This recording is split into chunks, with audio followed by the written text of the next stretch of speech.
Dans cette vidéo, je voudrais un peu vous parler d'un sujet dont tout le monde parle pour l'instant. Tout le monde parle de surconsommation. Alors, ça m'interpelle un peu et parce que pour moi, en tout cas en ce qui concerne les choix que j'ai faits et les choix que d'autres personnes ont faits, tout le monde n'est pas en surconsommation. Il y a un certain nombre de personnes qui, comme moi, ont fait il y a quelques années des choix pour vivre autrement, que ce soit dans la vie de tous les jours ou dans leur activité professionnelle, et qui, selon moi, en tout cas c'est mon regard là-dessus, font que nous sommes plutôt, je dirais, en sous-consommation. Je vous explique.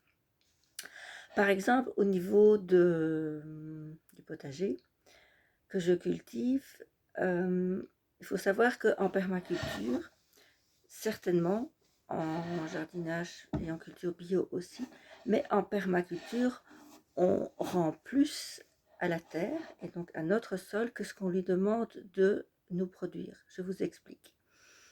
Par exemple, quand je récolte mes fruits et mes légumes, eh bien, tout ce que je ne consomme pas, par exemple les feuilles des choux, les plures des pommes pour autant que je les pèle, etc., etc., les plants de tomates par exemple, maintenant on est en septembre qu'on va tout doucement commencer à couper, puisqu'ils ne produiront plus de tomates, puisqu'on commence quand même à rentrer dans une période beaucoup plus froide. En tout cas, cette année-ci, c'est maintenant en septembre.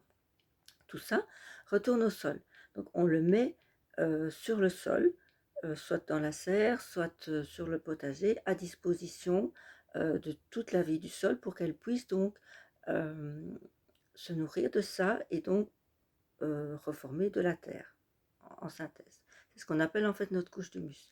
Donc quoi qu'on fasse, avec tout ce qu'on apporte, y compris d'ailleurs des choses, des fruits et légumes qu'on pourrait acheter en extérieur, et tout ce qui est donc déchets organiques retourne sur notre sol. Donc en quelque sorte, au bout de quelques années, voire même parfois quelques mois quand on jardine comme moi je le fais, donc ça va un peu plus vite, notre sol est beaucoup plus riche après quelques mois d'utilisation et de culture que quand on est arrivé à cet endroit-là. Donc à aucun moment on ne vide le sol de sa richesse. Donc en synthèse, moi j'ai juste envie de dire que avec tout ce qu'on fait sur le sol,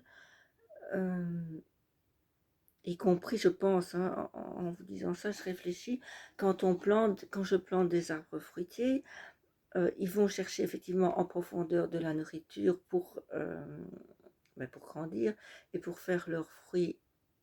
Mais après, par la suite, ne serait-ce que par les feuilles ou les fruits qui tombent, c'est pour autant qu'on ne cueille pas tout, ça nourrit de nouveau le sol. Alors, il faut aussi savoir que, un tout autre regard là-dessus, mais puisqu'on n'utilise aucun produit chimique, aucun produit extérieur, à de rares exceptions près, on n'abîme pas les sols, on ne détruit pas la terre. Idem d'ailleurs, le potager n'est pas arrosé, en permaculture en tout cas, et le peu qu'on arrose en serre, j'utilise quand même de l'eau de pluie, ce qui fait que de nouveau le sol n'est pas pollué. Donc en termes de pollution, je pense que la terre reste vraiment vivante le plus possible et que le sol est de plus en plus enrichi. Ok, je vais faire un test, je vais revoir ce que je raconte.